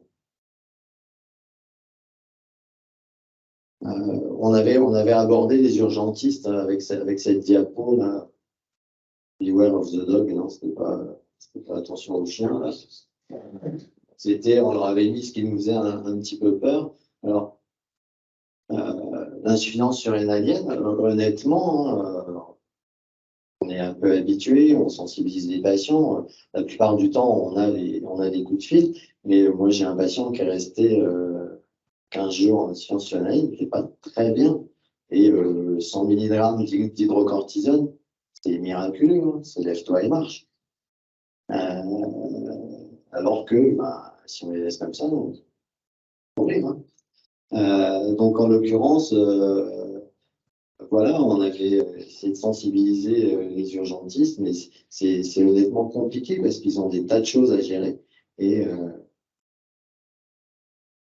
l'information et la formation des professionnels de santé, on en parlait ce matin, et je crois que tu posais la question, Nicolas, sur les plateformes qui existent. Donc effectivement, on Cotis qui a développé Néon, où il y a des tas de e-learning. Les premiers qui ont été développés, c'était sur des thérapies orales, là, il y a sur des immunothérapies, et c'est accessible aux professionnels de santé. En interne, on a développé un e-learning parce qu'on pense que c'est aussi important que les personnels soignants qui travaillent dans l'établissement soient informés de ce qu'on fait aux patients, y compris en radiothérapie, parce que les patients, ils ont parfois des traitements combinés et ça paraîtrait un peu ridicule que les services qui prennent en charge ces patients-là soient pas au courant. C'est un truc, à mon avis, qui devrait être obligatoire. Je ne sais pas si vous la connaissez, c'est l'application développée par Gustave Roussy. C'est gratuit. C'est le manuel du parfait interne. Et dedans, il y a une rubrique immunothérapie. Et vous allez sur cette rubrique, vous avez les pathologies immunitaires, toutes les pathologies, etc. Une proposition de bilan diagnostic, de diagnostic différentiel, de prise en charge thérapeutique. Et vous avez aussi des contacts. Éventuellement, si vous n'arrivez pas à trouver un contact de proximité, par exemple, c'est vous tout à l'heure qui citiez Dr Coquille, qui est à la Pitié ou au Kremlin-Bicêtre. Donc, pour le cas de pseudo-myasthénie qu'on avait eu, c'était elle qu'on avait sollicité. Et c'est parfaitement accessible. Donc là, en l'occurrence, c'est vraiment aidant. J'ai fait la formation aux effets secondaires d'immunothérapie aux internes chez nous hier. Et, je leur ai dit, téléchargez ça tout de suite. Ça évitera de me passer des coups de téléphone. L'autre chose, c'est pour progresser, il faut enregistrer. Alors là, j'ai mis Rezamix, c'est pareil, c'est un outil informatique pour pouvoir faire du déclaratif, pour avoir une espèce de registre des toxicités. Mais il ne faut pas oublier dans les partenaires, on en a parlé ce matin, la pharmacovigilance. C'est essentiel de communiquer avec la pharmacovigilance et de progresser là-dedans. Donc, il y a des tas d'actions qui peuvent être faites. Moi, je n'ai pas de solution clé en main. Je crois que chaque établissement peut aussi développer ses propres solutions pour communiquer avec la ville. Il y a des moyens qui existent déjà, ce n'est pas la peine de réinventer la poudre. Communiquer sur le fait qu'il y a des plateformes de communication qui existent, communiquer sur le fait qu'il y a des plateformes où on peut trouver des formations bien faites et tout à fait accessibles, et des éléments d'information qui sont également tout à fait bien faits. Pour revenir un petit peu à la genèse de l'histoire interrégionale, c'était en 2018 qu'on s'était réunis ici à Nancy. Il y avait Philippe de Reims, c'était en visio, si je me souviens bien. C'était le premier test de visio. Il y avoir quelques interruptions, où on avait commencé à réfléchir comment organiser cette immunotox, cette RCP, cette collaboration interrégionale. Au départ, c'était les trois, j'avais volontairement laissé parce que Néon n'existait pas, il y avait les trois réseaux qui n'en font plus qu'un. J'avais remis la liste de correspondants. Et puis, idéalement, j'aime bien ce petit schéma. Avec Gustave Roussy, ils ont du monde. Donc, après, c'est bien qu'il y ait des centres pilotes comme ça, c'est un peu moteur pour les autres. Mais c'est la prise en charge idéale du patient, la Dream Team. Finalement, on peut avoir accès à tout le monde. Et puis, on peut ajouter, bien évidemment, tout ce qui est partie ville, et notamment médecins généralistes, etc. Mais on voit bien c'est pas du tout, je décris absolument pas les médecins généralistes. Au contraire, c'est un métier que j'aurais pas fait. J'avais remplacé en médecine générale, je me suis dit jamais je ferais ça. Donc, en l'occurrence, je ne voudrais pas à critiquer. Mais sur des projets comme l'article 51, il y en a deux, il y en a un avec Unicancer, où ça a pour vocation d'impliquer les pharmaciens et les médecins généralistes. Et ben, autant ça marche avec les pharmaciens, autant ça ne marche pas avec les généralistes. Parce qu'ils sont sursollicités et qu'ils ont vraiment des difficultés à adhérer à tout ce qu'on leur propose. Alors, il y a un petit groupe qui va dire oui, mais ce n'est pas la majorité. Voilà. Honnêtement, je pense que la clé, le vecteur de l'information, c'est le patient. Alors, des fois, c'est un peu plus compliqué en fonction des pathologies. Moi, je fais de l'urologie, la dermatologie, mélanome surtout, et de l'ORL. Aussi de l'immunothérapie en ORL.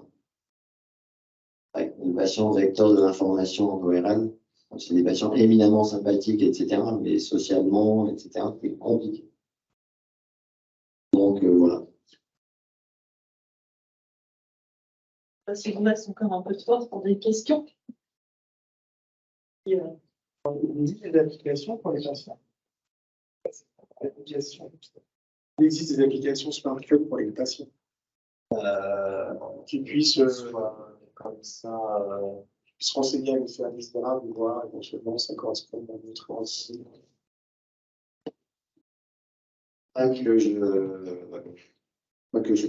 connaisse, mais voilà, je n'ai pas la prétention de tout connaître.